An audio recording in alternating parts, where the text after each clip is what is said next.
Hi, I want to teach you what myopia is and why it's so important to start good habits today to prevent the progression of myopia in children. People need glasses because their eye isn't shaped perfectly to focus light on their retina. Minus is myopia, plus is hyperopia, the second number is astigmatism, and the last number is for near. 1 is mild, 2 is moderate, 3 is high, and 5 is really blurry. Astigmatism occurs when the cornea, the front of the eye, is shaped like a football and blurs the vision at distance and near. Myopia occurs when your eye grows too long and blurs your vision for distance. Hyperopia occurs when your eye is too short and blurs your vision for near, worse than far.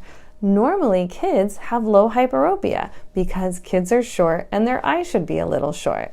People under 40 can focus the muscles in their eyes to see clear at both distance and near if they have a little hyperopia. But the closer you hold things, the more your focusing muscles have to work. And if they get a little tired, they may focus the light a little behind the retina. This sends a stimulus to the brain to grow the eye a little longer to help them focus for near, but it makes their eye grow too long and blur their vision for distance. Myopia occurs once the eye has grown too long and it permanently blurs the vision for distance, because typically once the eye grows, it doesn't shrink or improve. A child's eye grows the fastest the younger they are and slows by 20 and stops growing by 40. Heredity is one reason. If one parent has myopia, there is a 1 in 3 chance their child will have myopia. Since computers have been invented, myopia has been increasing dramatically. Before tablets were invented, I typically only saw myopia in kids who had their nose in a book all day or sat way too close to a TV.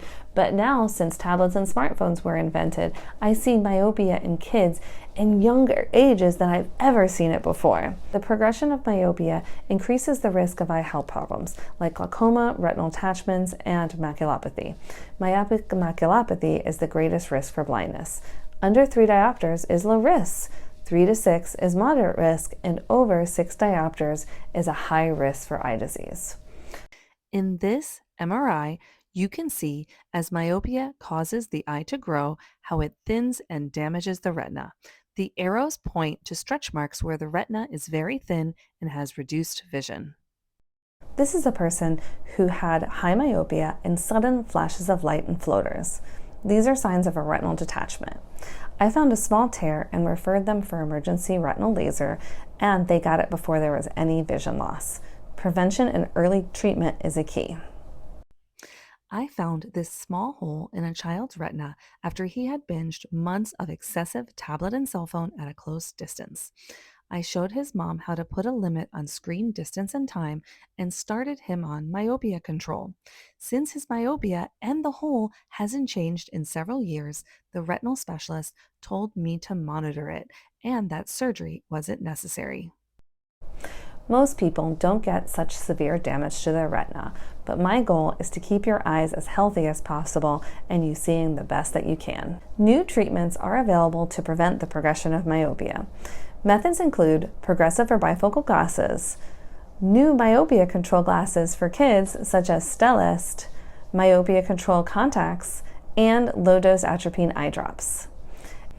If a child had under 3 diopters of myopia, their vision is good for near, so I used to tell them just wear your glasses for distance and take them off for near. The problem was kids could not constantly put them on and take them off, so they would end up using them for near, and that would make their vision get worse. So I started giving kids bifocals and progressives, where the top part is for distance and the bottom part is for near. And in some patients, this worked great if their near work was down here. The problem happened if their computer was high, they wouldn't be able to put their head up to use the bottom part for near, or if they put their head down, they would be using their glasses incorrectly. Studies show they prevent the progression of myopia on average by 19 to 40%. And I had some kids that were almost 100% controlled in the bifocals or progressives.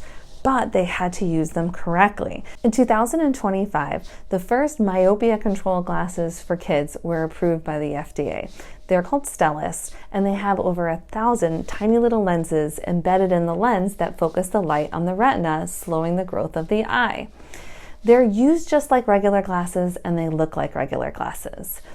Studies say they can prevent the progression of myopia by 50 to 60% better than regular single vision distance glasses. In all glasses, I recommend having them adjusted properly and close to your face is comfortable. So I recommend these ear hooks so that you can adjust them yourself. There are new soft contact lenses for myopia control that are FDA approved for kids 8 years old and up. Sometimes, if the child is really progressive and not responding to other treatments, I'll even start children younger. At first, parents often put the contact lenses in and take them out for the kids and take care of them. Myopia control contacts work by having different zones of focus so the light is focused better on the retina. Contacts offer better peripheral vision, depth perception, and are better for sports. Often, kids tell me they see better in their contacts, especially if their prescription's high. Ortho-K contacts are an excellent form of myopia control as well. It's a hard contact that you put in your eye before you go to sleep at night, and while you're sleeping, it gently reshapes your cornea. When you wake up, you take it out, and then you can see without anything for the whole day. This is especially good for people who like to swim or other water sports because you can't wear soft contacts in the water. If a child's myopia is still progressing, even with myopia control glasses, contacts, and good habits, I may have to add low-dose atropine eye drops every night before bed. These are very gentle concentrations of dilation drops that prevent the eye muscles from focusing so hard. Because it's not FDA approved in these low concentrations, it is not covered by insurance, and we have to send it to a special compounding pharmacy. Remember, it's important to prevent myopia as young as possible because this is when it's progressing the most.